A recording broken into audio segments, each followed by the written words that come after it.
Well, first of all, I want to welcome everybody. Believe it or not, we were really able to get the facilities. I hope the accommodations are fine. We think that today we'll have an opportunity to get together and fashion a strong sense of need, a strong sense of what our goals and objectives are, and I think we'll walk away here being a lot better. One thing I want to leave you with is this. Now, first of all, and some of you may not know me, my name is Rick Flanagan. I'm the Houston Emergency Manager Coordinator for the City of Houston. Some of you may not know my expertise of 34 and plus a half years with the Houston Fire Department.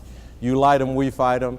We were out there every day, so it's been a great transition to come over and understand the sense and the responsibility of what we do. For many years, I held the responsibility as the liaison for the Houston Fire Department to the Office of Emergency Management. But here's what I want to say today as we kick this thing off. The largest room in the whole wide world is the room for improvement. Today, we hope that we can exercise our thoughts and ideas of what we can do to provide the best of service for the persons that we serve. We know it's important that we can address the issue of preparedness and talk about how we can make the service delivery more complete and more proficient for the citizens or the residents that we serve. We understand that this mechanism of emergencies, it comes just about at any time. But in the process of addressing the needs of the general public, we have to understand that our strength is we partner together with one another to address their needs. And as we address their needs, we want to make sure that we have a clear understanding about what our goal and objective is of how we can apply this.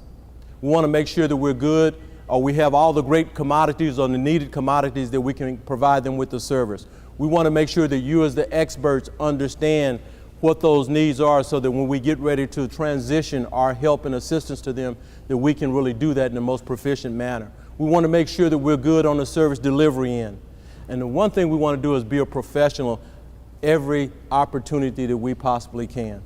So today, I think without a doubt, we have some great speakers. I think we've done a real good job to zero in on the need, on the responsibility, on our goals and objectives of what we can do, how we can gather together to provide that proficiency to the residents that we serve. We know that these emergencies come without notice, but we can be prepared. So the one thing we want to do is address our capabilities to come together, talk about the vision, the clarity, the strength that we can provide. And once we leave here today, I think we're going to be better prepared to roll out this plan, to roll out our efficiency, and to make sure that we can address the needs of the people that we serve. So with that, I want to say welcome this morning. As I mentioned to you earlier, there's a great host of speakers that are lined up. I think we're going to walk away here this morning and understand that we're going to be better and better prepared to provide and roll out a service that can represent the citizens and represent us as professionals, expertise, that we're ready and we're really capable of providing the good service. So good luck and God bless. Nice to see you all here. It's a challenge for me often in the mornings to get up, but knowing I was coming here to be with all you made it easy this morning. The traffic also did me a favor. Okay, I'm going to talk about medical equipment. You're going to have to follow me here. Because I tend to be a little bit mobile. I wish we had one of those lavaliers for you, but this is going to work. The first thing I want to talk about this morning, and if you, Melanie, will flip the slides for us, we want to talk about disability in the context of functional needs. Next slide. So when we think about disability, we think about different types of disabilities. And usually in the past, we've thought about disability from the standpoint of a diagnosis. Does a person have muscular dystrophy? Is a person blind? Is a person deaf? Now in recent years, we've begun to reframe our concept of disability, and we think about it more in terms of functional aspects. From a functional standpoint, a person might have a physical impairment or a physical disability, a vision impairment, a sight impairment, a hearing impairment, or a hearing disability, and they might have a cognitive impairment or an intellectual disability. It's possible that they might have a chronic medical condition. But we want to think more in terms of function rather than we do in terms of diagnosis, because that tells us more about the person. We want to, when we think about the functional needs of people with disabilities, think in terms of the services that they require. So people who are vision impaired will require certain kinds of services, and those who are sight impaired the same. Those who are hearing impaired and deaf will require certain kinds of services, obviously related to their functional needs. But we also have to recognize that people with disabilities need to be treated individually. So we want to treat them according to their needs and be disability specific, not disaster specific. Regardless of the type of disaster that we're dealing with, we want to think of the person in terms of what their functional needs and support services are. That is FNSS. So let's take a look now at the next slide.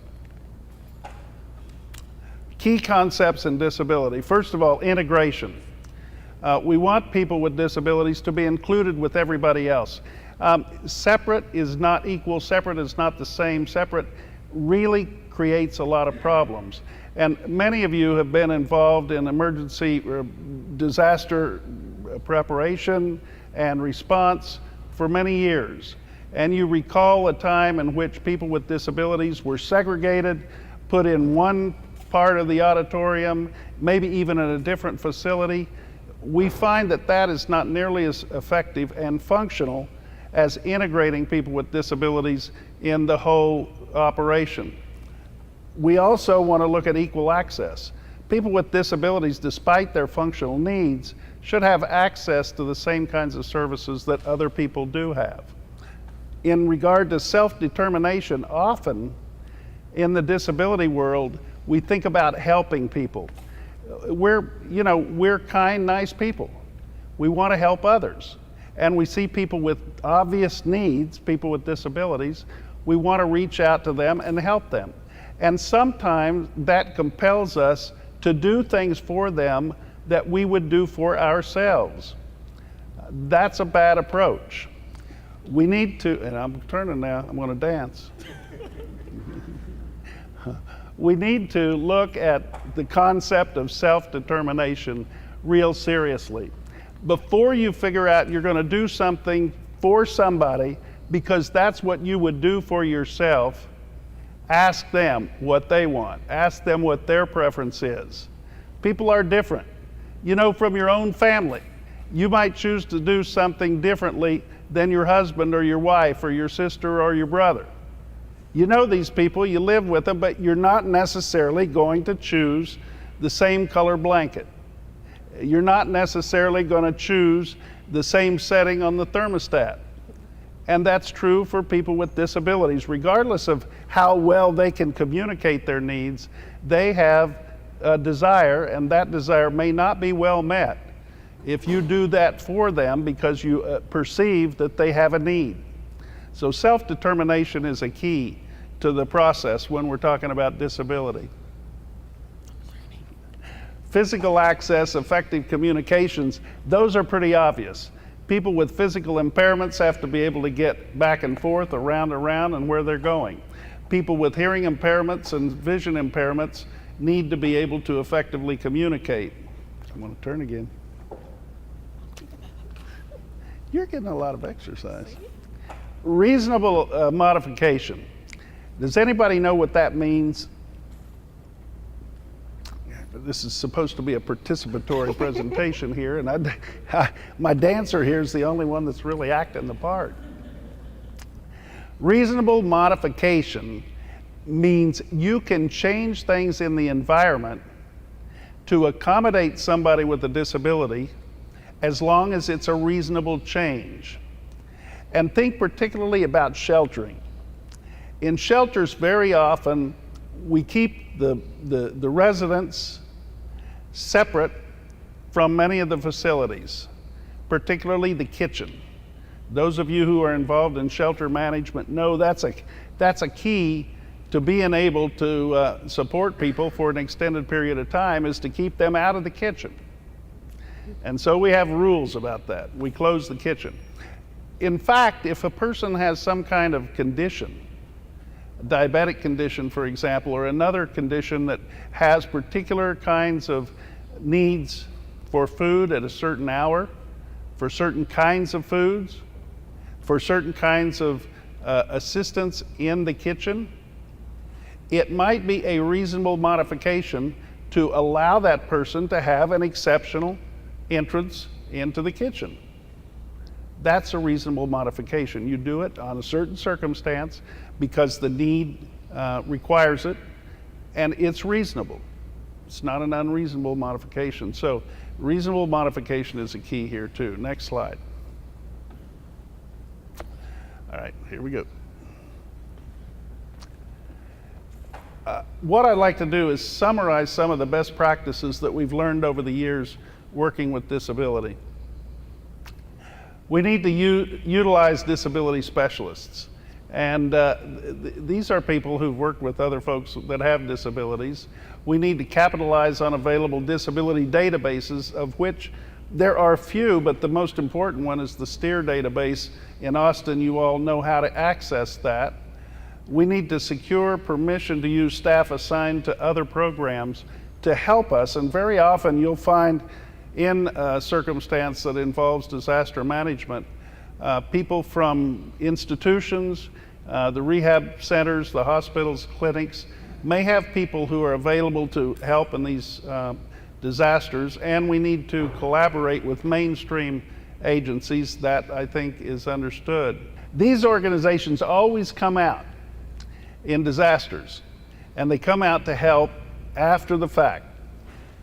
The faith-based organizations are particularly good about that, and after Hurricane Ike, we were able to help 3,500 people with disabilities in the Houston-Galveston area, just because some of the faith-based organizations came out with volunteers. They helped us rebuild ramps. They helped us recover supplies for people with disabilities. They were very, very helpful to us. But it's too late, in my opinion, to engage them after the fact. So we need to develop a relationship with faith-based organizations, not-for-profit organizations, and other social service organizations to be working with them all the time. How many of you here represent a faith-based organization? We got 2. Okay, we should have 22. That's the way we engage these people, so that they understand what the program is when time for the program comes. And they can be very, very helpful, not only in the process of recovery, but also in the process of preparation, and I will get to that in just a minute. Next slide. So this is impending doom. Next slide.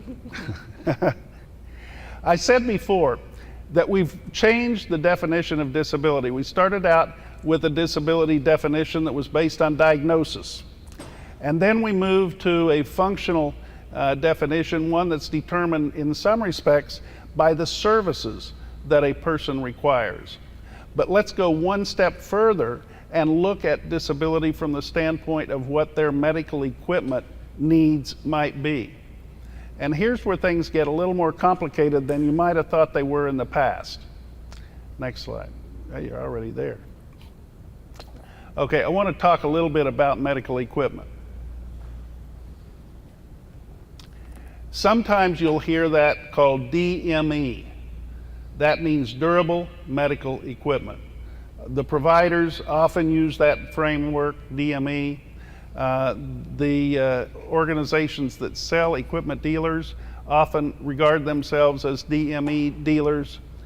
Durable medical equipment is often the phrase used for medical equipment. Another phrase used is adaptive technology.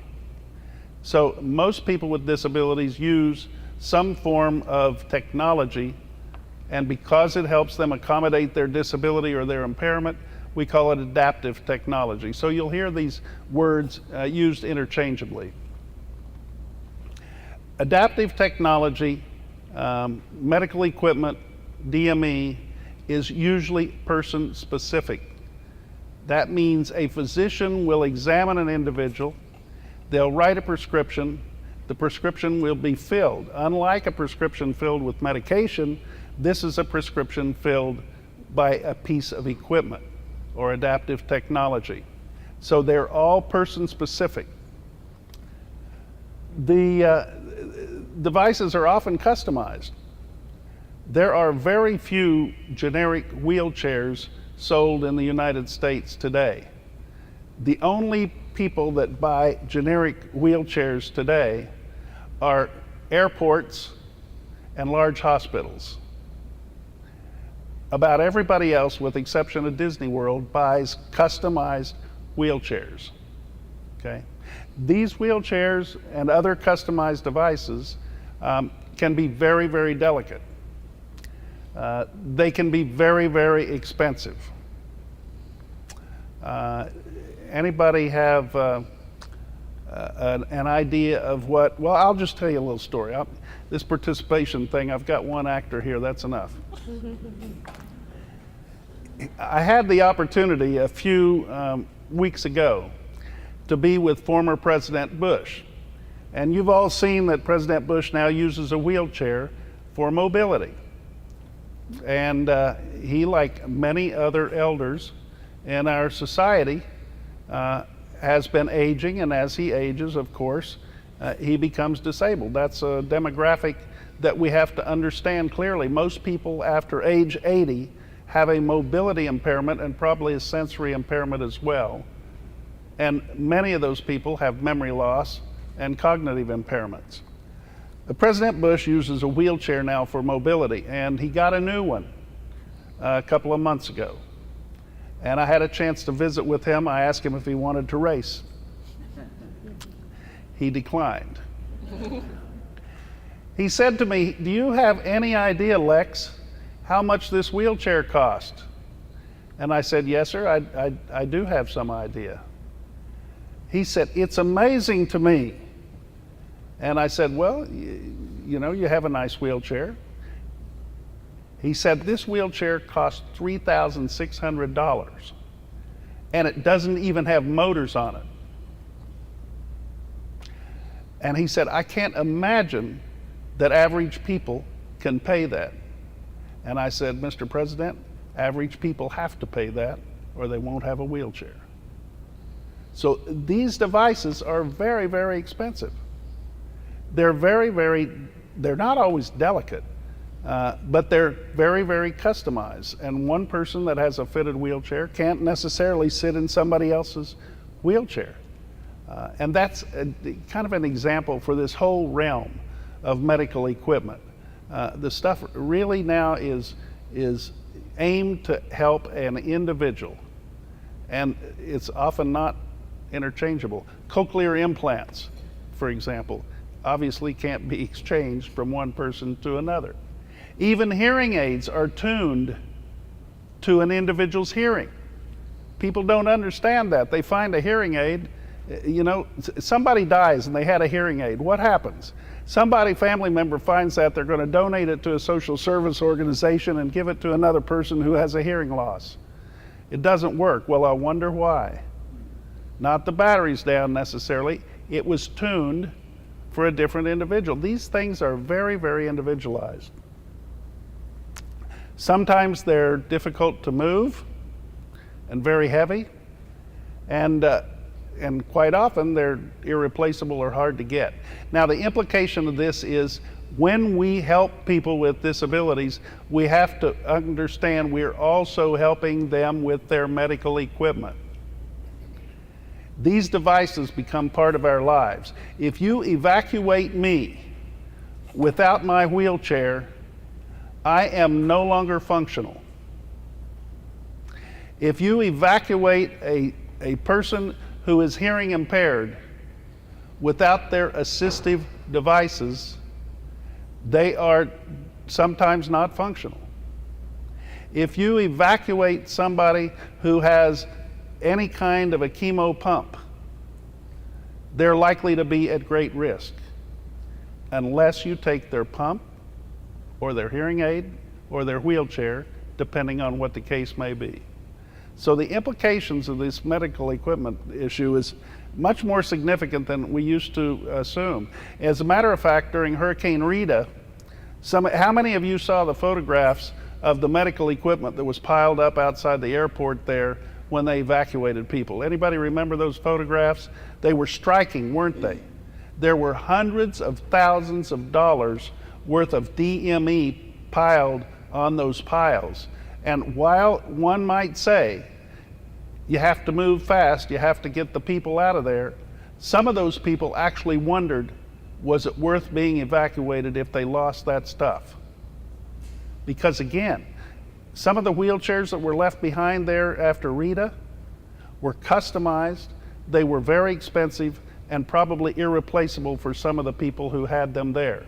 It's not like the agency that paid for them is going to turn around and get them a new one because they left theirs at the New Orleans airport. Anybody have any idea? We talked about President Bush's wheelchair, which is basically a pretty standard customized wheelchair, $3,600. Any idea how much a power wheelchair that's customized cost? Well, have you priced a used Mercedes lately? Okay? I mean, we're talking $25,000 to $30,000. These chairs are exceptional. I mean, I'm probably going to go up higher than you can reach now. You know, they're made to do things. I'm a professor at the University of Texas. I got to talk to my students sometimes in the classroom that doesn't have a riser. Okay? I like to go to Rockets games. I have to sit on the back row because that's where the accessible seats are. I don't like to see people's backs when they stand up at the end of the game. So I have to stand up too to see over them. All of these kinds of devices have all kinds of exceptional adaptations that are important to make people independent and functional. But you know, they're useless if they're left behind at the airport. So we have to take that into consideration when we're planning for disasters, for evacuation, for recovery, and so on. Further implications I'll talk about in a second. Next page. So what are medical equipment? What is medical equipment? I made a little list, and we're going to go through some of them. You all can mostly read this list, but for those of you who may be sight impaired, I'm just going to run through some of these things. Air cleaners, air conditioners, air fluidized bed, alternating pressure pads and mattresses, audible visible signal pacemaker monitor, augmentative communication device, bathtub lifts, bathtub seats. Next page. Bed baths, bed lifter, bed boards, bed pans, bedside rails, beds, blood glucose analyzer, blood glucose monitor. Next page. Canes, catheters, commodes, communicator, continuous passive motion devices, CPAPs, crutches. Next page. Got to take a breath. Hospital beds, humidifiers, hydraulic lift, incontinence pads, infusion pumps, injectors. Next page. IPPB machines, iron lungs. I'm going to stop there for a minute. Anybody ever seen, raise your hand if you've seen an iron lung. That's a goodly number of you because they're mostly gone now. Iron lungs were a thing of the past. They were used with patients who had polio. And they're just really the opposite of a positive pressure breathing machine because they create negative pressure around the chest cavity and they cause the lungs to expand. And they have a pump on them that pumps the air inside the tank in and out, causing the lungs to close and open, therefore assisting the person with breathing. It's a big old tank. It's literally a tank. And they used to slide patients into this tank with only their head exposed, and they stayed there for hours, sometimes half days, sometimes days at a time. Because we don't have polio, at least not in the United States anymore, we don't see these devices, do we? However, there are still people living along the Gulf Coast who had polio who use these devices. As a matter of fact, the last known count that we had for people within range of the Gulf Coast in Texas were about 24 of these devices. People living on the coast or nearby in an iron lung. How many of you have moved a person in an iron lung? These things weigh a ton, literally. How do you move somebody who's dependent on an iron lung? Now there's a tabletop exercise for you. Guess what? We did it. Evidently none of you were involved in the team that did it, but there were at least 2 people who were moved with their iron lungs, in their iron lungs, by teams of people in the evacuation process here in Texas just within the last 10 years. They used a flatbed trailer, they used a crane, and they lifted that sucker up there with portable power, and they moved that person to a safe place on 2 occasions. So it's possible. Again, that's a great tabletop exercise, but we have some of these devices that many people have never heard of, many people have never seen, and yet people are dependent on them. So we really need to attend to the process of figuring out, as we evacuate, as we prepare to help these people recover, as we shelter them, what we're going to do and how we're going to manage these machines. Let me go on. Irrigation kits, lymphedema pumps, massage devices, mattresses. I want to stop again real quick. A lot of people with disabilities have limited sensation. If they lie on a mattress or an excuse for a mattress very long in one position, they will develop a pressure sore, a decubitus ulcer. These sores don't heal easily. As a matter of fact, Christopher Reeve, anybody remember Superman? What killed him? A pressure sore. Now here's somebody who had all the support in the world, the best medical treatment in the world, all the money he needed, and he died from one of those decubitus ulcers. It's absolutely thoughtless that we would cause somebody, oh, I'm so sorry. I like that dance. Let's do that again.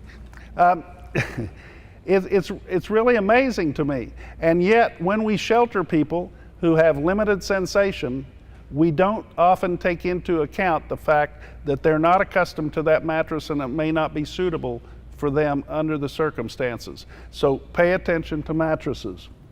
Medical oxygen, mobile geriatric chairs, next page, muscle stimulators, nebulizers, oscillating beds, overbed tables, oxygen, humidifiers, oxygen tents, next page. I wish you'd give me another one of those pictures. I need to breathe again. Okay. Parallel bars, patient lifts, percussors, portable oxygen, portable room heaters, portable whirlpool pumps, postural drainage boards, oxygen unit. You know all about the oxygen. Most people are pretty well aware of folks who need oxygen. Thanks for the breath. Next page. Pressure leotards, pulse tachometers, quad canes, whatever. Next page. Next page.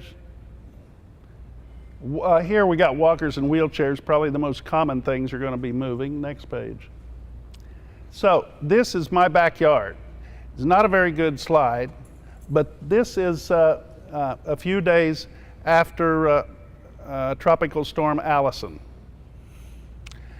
You can see, if you can't see in the photograph, there are at least 3 wheelchairs. People with disabilities don't usually have a single wheelchair. We usually have a backup wheelchair. And if you're old like me, you might collect a few chairs and keep them working as backups. So in my case, I have 1 power wheelchair backup and 2 manual wheelchair backups, and Allison got them all. So there's 4 wheelchairs in that photograph. There's about $1,000 worth of seating materials. There's several $1,000s worth of urinary supplies.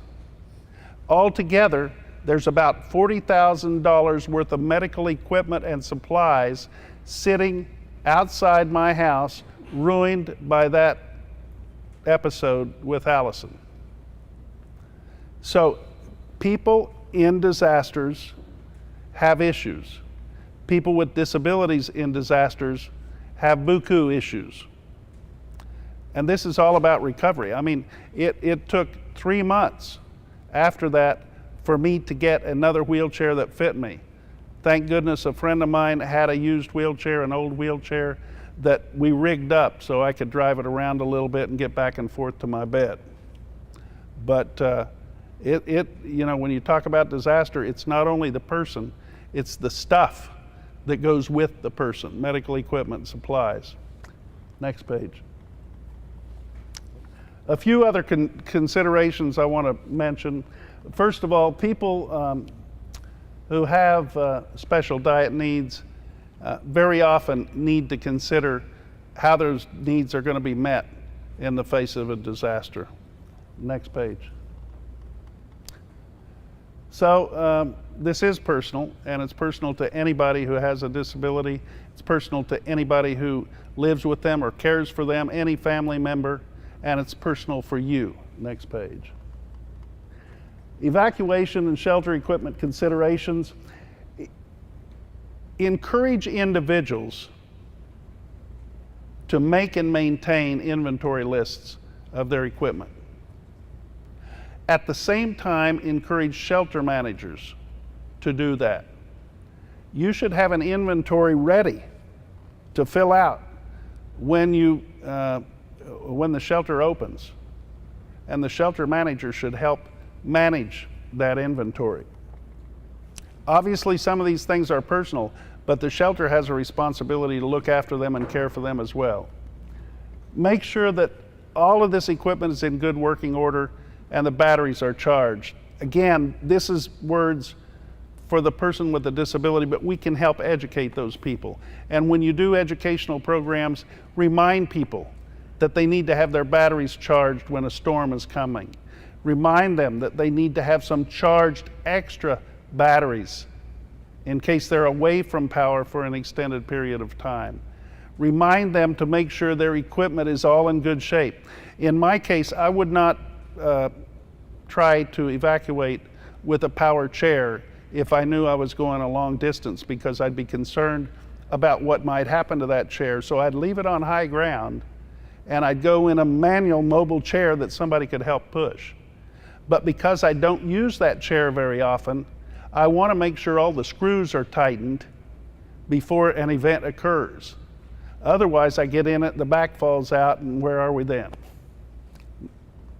You want to make sure that the vehicle that's going to help evacuate somebody can accommodate their equipment.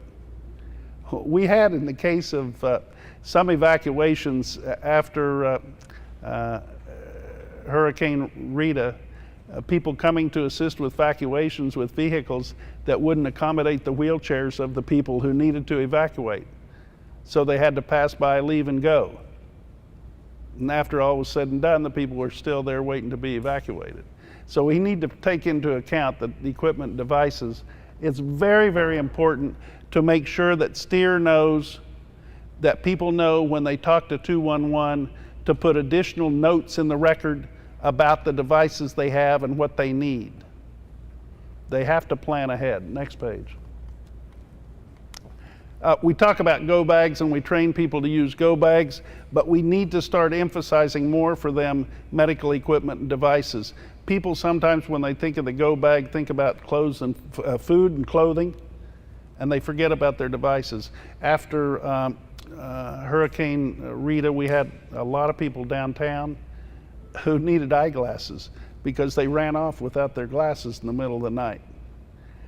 Help people remember they need to take their eyeglasses with them. Also, prescriptions. They need to put those in their go bags. Next page. And with prescriptions, sometimes people get extra stores of prescriptions. I mean, they're planning ahead and they've got a supply and they expire. I can't tell you how many bottles of pills I've got at home with expired labels that my wife made me throw out the other night. I wanted to take them. She said it wasn't safe. So people need to pay attention to expiration on on medicine. Next page. That's outside my home, by the way, in a recent friendly visit. Next one. And this too, I've got a lakeside house near Stella Link in Braeswood. Next page. We need to help people be resilient. We need to encourage them to work with family members and friends. Encourage them to work with social service agencies and medical providers. Encourage them to work with their equipment dealers. And encourage them to prepare for their medical equipment needs in the face of a disaster. And it's true that we can work with those same organizations. Before I mentioned the social service organizations, the clinics, the faith-based organizations, we need to include them in our planning as well and help apprise them of the medical equipment needs that people with disabilities have. Next page. Medical equipment applies to the full range of the disaster spectrum. Next page. And training issues, I think, are very important, and I'd like to close with that here this morning. First of all, we have call center staff. People are calling 211, 311, 911. The people who answer those phones need to understand some of the issues we've discussed this morning. They should be prepared to ask questions and probe about what the individual's equipment needs are, what their assistive technology needs are if a disaster occurs, or if they're calling in response to a disaster. So the call center staff need to be trained. They need to understand the significance of these matters as well. First responders, I think, are actually pretty well trained, but I'm not sure they all know how to pick up a delicate wheelchair. They're just going to grab it and go down those steps. They can do it just as quickly and perhaps safely, more safely for themselves and for the equipment and devices if they're trained appropriately. So we need to look at some of our training in that regard. Shelter staff, same thing, obviously. And begin to think more about maintaining these devices over an extended period of time if we're talking about shelters. So we have to make sure that the person brings not only their powered devices, but also the chargers that work with them. Because just like the device, the chargers are sometimes custom for the device. You can't use a car charger on a power chair. It's a 12-volt system versus a 24-volt system. You can't use a car charger on a hearing aid. Okay, it won't work. You got to have backup batteries, and the person should be encouraged to bring these things with them. It shouldn't be the shelter's responsibility to have a charger that fits all, but it should be the individual who is encouraged and perhaps even reminded. Let me go back to that call center business. If the call center is calling an individual in a certain zip code saying, get ready, we're going to evacuate you, make sure the food for your animal is together with the animal, make sure the charger for your powered equipment is together with the powered equipment. We're going to try and help you get all of that out of there, but we need you to be responsible to have these things ready. So that's another training issue. Transport staff, obviously, have to understand how to move these things and have to remember not to leave the charger behind. Medical unit staff, very often medical unit staff are young physicians who are eager to help, but they don't have a lot of specialty training, and they've never dealt with people who have severe impairments. So they need training as well. And finally, the National Guard, which is receiving more and more training, by the way. I'm impressed by what they're doing. But those Guard units actually need to understand some of these implications as well to help people as well as they can. Next page. So if you'd like to reach me for more information, please feel free. My number is 713-520-0232, and my email is lfrieden@bcm.edu. And anytime we can help, we'll do that. We have a staff. We maintain a website called disability911.org. We try to update it. We're in the process of updating that now. But anything we can do, we're glad to do. And I think I have just a couple of minutes for questions. If you all have issues that have come up during the course of this discussion. You know, I haven't been dancing with you the way I did before. Is that okay? We like that. Any questions? Yes, sir. You have one in the front. Any others? Anybody? Any discussion issues? Is there anything new? Did anybody learn anything here this morning? Okay, what did you learn? I learned more about the customization of disability equipment. I wasn't as Yeah, I think that's true. I think a lot of people make assumptions about wheelchair's a wheelchair or a hearing aid's a hearing aid, and that's obviously not the case. Did anybody here realize the range of medical equipment that's out there that people may have needs for? You can go online and Google DME list, or durable medical equipment list, and you can get hundreds and hundreds of pieces of items of medical equipment. And it's probably not a bad exercise to do that and browse through that list. And if you don't know what something is, Google it and figure it out. But all of those devices are generally person specific, and all of them at one time or another are needed by an individual with a disability. And we need to respect that and care for those items when we're helping somebody in a disaster. Other comments? Any, in the back, sir? Yes, sir. I think that's Mr. Steitley from our mayor's office. Jay, please introduce yourself. Thank you. One of the things I want to emphasize that Lex did bring out, and all that durable medical equipment was left behind, also the independence was left behind. And it creates a greater burden on the people who are there trying to assist them, because the people with disability, if they don't have that durable medical equipment or whatever it is that they need, they are not as anywhere as independent as they could be, and it creates greater difficulty in supporting them without that burden. So you have to really think about it as you are considering, saving a life, but yes, that's always critical. But if you have that chance to also get their equipment with, you're going to save a lot more effort down the line. Thank you. Okay, Jay, thank you very much. I saw another hand back there toward the back. Yes, sir, in the blue shirt. Sean, in City Houston, you talked about hearing aids and some of the medical things very specific to the individual.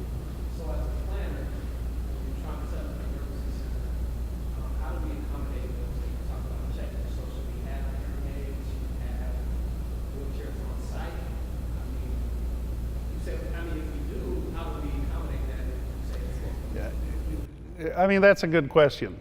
So his point was, if we're planning to shelter people, we're trying to provide what they need ahead of time. We're trying to plan ahead of time, stock these things and make them available to people as they need them.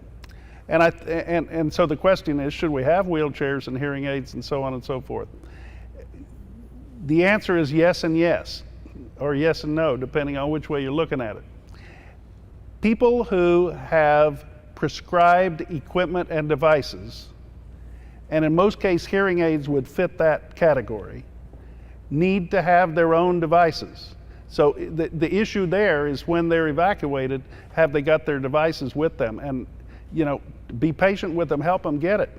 If they don't in the evacuation process, by the time they get to the shelter, they need to be able to maintain those devices, which may mean it's a good idea to have some batteries on hand. And there are certain sizes that are common to most hearing aids that use batteries. But generally speaking, people who need that will bring an extra set with them. Okay, so hearing aids are pretty well customized. Wheelchairs, on the other hand, there are people who are mobility impaired like grandma has difficulty getting from the bed to the bathroom, particularly if it's farther away than normal, she could use an ordinary wheelchair like we have in the airport.